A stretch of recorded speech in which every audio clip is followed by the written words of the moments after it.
గ్యారెంటీల గురించి అయితే చెప్దాం, మాట్లాడదాం మనం. సో ఒక్కో పథకానికి ఏంటి అని చెప్పి వీళ్ళు రాశారండి. ఇందిరమ్మ ఇళ్లపై కాంగ్రెస్ సర్కార్ మాటలకు కేటాయింపులే తప్ప ఆచరణలో చూపటం లేదు. గత బడ్జెట్లో చెప్పిన అబద్ధాలనే మళ్ళీ వేసింది. గత బడ్జెట్లో నియోజకవర్గానికి 3,500 చొప్పున 4.5 లక్షల కోట్ల ఇళ్లు మంజూరు చేస్తామని హామీ ఇచ్చింది. 22,500 కోట్లు అవసరమైన అంచనా కూడా వేసింది. సరిగ్గా ఈ బడ్జెట్లో ఇదే హామీని రిపీట్ చేసింది.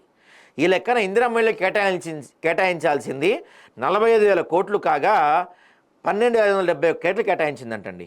ఈ నిధులు 5 లక్షల చొప్పున కేవలం 2.51 లక్షల ఇళ్లకే సరిపోతాయి.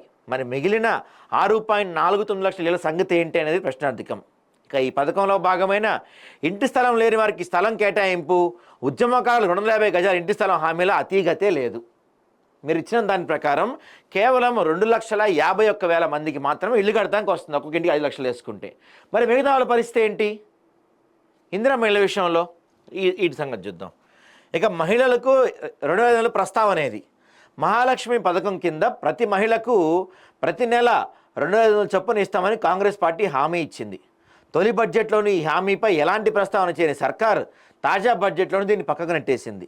రాష్ట్రంలో 1,68,00,000 మంది మహిళలు ఉన్నారు. అంటే వీరికి ప్రతి నెల ప్రభుత్వం 4,200 కోట్లు ఇవ్వాల్సి ఉంటుంది. ఈ లెక్కన సర్కారు తీరుతో రాష్ట్ర మహిళలు ఇంత భారీ మొత్తాన్ని నష్టపోతున్నారు. ఇదొకటి పక్కన పెడదాం. కొత్తగా గ్యాస్ కనెక్షన్ కూడా లేదంటండి. మహాలక్ష్మి పథకంలో భాగంగానే 500గా గ్యాస్ సిలిండర్ పంపిణీ చేస్తుంది. ఈ పథకానికి నిరుడు బడ్జెట్లో 723 కోట్లు కేటాయించింది. తాజా బడ్జెట్లో అంతే మొత్తం కేటాయించింది. ప్రస్తుతం ఈ పథకం కింద 42 లక్షల మంది లబ్ధిదారులు ఉన్నట్టుగా రాష్ట్ర ప్రభుత్వం చెప్తుంది.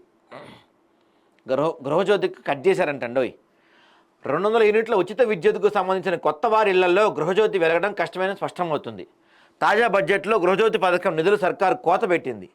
నిరుడు 2,418 కోట్ల కేటాయించిన ప్రభుత్వం ఈ బడ్జెట్లో దీన్ని 2,080 కోట్లకు తగ్గించింది.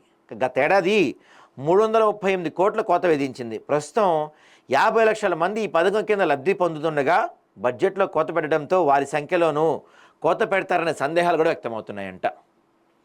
ఇక రైతు భరోసాకి పెద్దగా లేదు, సన్న రైతులకు బోనస్ కూడా లేదు. విద్యా భరోసాకి చూద్దాం. విద్యార్థులకు 5 లక్షల విద్యా భరోసా కార్డు ఇస్తామని కాంగ్రెస్ పార్టీ హామీ ఇచ్చింది. అది గాలిమాటగానే మిగిలిపోతుంది. 2 బడ్జెట్లు ముగిసినా ఈ హామీపై సర్కార్ ఒక్క మాట కూడా ఎత్తలేదు. ఓవైపు విద్యార్థుల ఫీజు రీయింబర్స్మెంట్ చెల్లించకుండానే, మరోవైపు భరోసా ఇవ్వకుండానే విద్యార్థుల జీవితాలతో చెలగాటమాడుతున్న విమర్శలు కూడా వస్తున్నాయి ఇంటర్నేషనల్ స్కూల్స్కి.